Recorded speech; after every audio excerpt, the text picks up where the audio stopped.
Being black is very difficult. It's hard because being black is me. It's really hard. It's kind of hard being a kid from somewhere, you know, not being understood. I believe black is power. Black is what we are, and black is what we've made it be. It feels strong, it feels exciting, it feels kinda lonely to be black.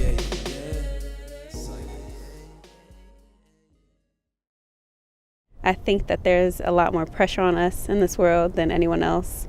I would compare it to like yin and yang, so darkness and light. It's kind of like a good and a bad thing.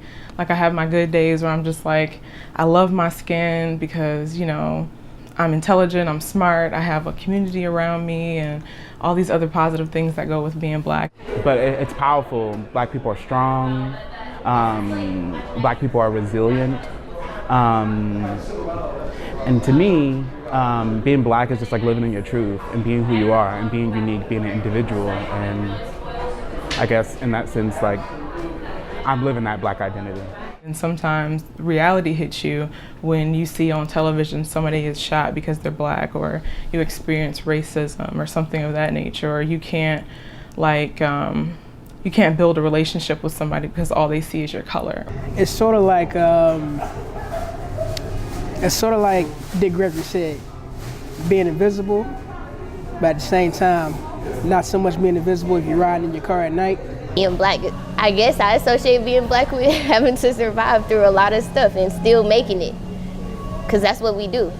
When I went to Key Elementary, that's when I figured out that I was black, because my own people started teasing me about it. Because in white schools I went to before, I never really knew, you know what I mean? I was just myself. But when I went to Key Elementary and when I went to Cornerstone, I was called Darkness, Blackie, all of these different, you know, types of horrible names. And it was by my own people, and that's when I realized, I was like, well, damn, I'm dark as hell, like, you know, and my best friend is like light-skinned and she gets all the attention. So, you know, that was a harsh reality. When I was back home, I was unaware of it, only because I had family that was white. So when I'm used to seeing this every day and no one's judging you based on the color of your skin, it's just, oh, this is normal, this is okay, blah, blah, blah. But as soon as I came like to a completely different standpoint to someone else, it was like, wait, so I'm black because I'm dark, or you talk too white, or you do this and you do this like a white person. As soon as that started happening, I started to kind of hate it to a certain extent. Especially when I got the "you're cute for a black girl," or my ex from 4 years ago, like years ago in high school, said when we started being intimate that you feel good for a dark-skinned girl. I was like, what does that even mean? See, the look that you had is what I had too when he said that.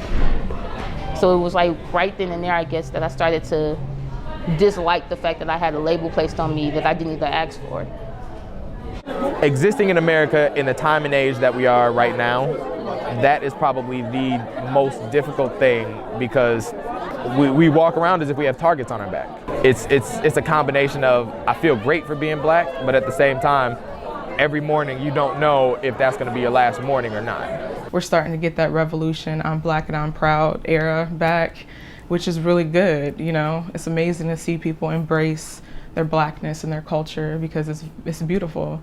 When we go around people that don't look like us, we try to shrink. We try to shrink down, so it's like, so they can be comfortable. Fuck that. I want to be comfortable too, like, so I'm gonna do what I do. I'm not gonna code switch. I'm gonna just be me. And if I don't sag my pants with my ass or so, because that's a controversial topic, but I don't also, still a culture in that, like, but I don't want my ass shown, but I also want to be comfortable. For us, I think out of any other race and group of people, we have to be strong in whatever we go through. We have to put on that face. We have to support our families. We have to be at the front of whatever issues that are going on. And that's unfortunate, but I think it's a feeling that I feel like I have to be strong and I have to keep pushing and I have to keep going or whatever we're going through. Overall, it makes me very happy to be part of such a people who've done so much for history. You know, we have our challenges here in the United States, just like everywhere else in the world, but you know, being black is excellence.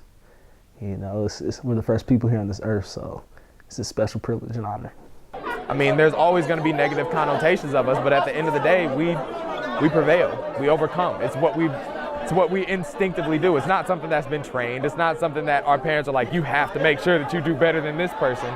It's just a factor of we know who we are. You still got a long ways to go. Love my face. Keep that blade sharp on the whetstone. Face. Here's a piece of change from your bro.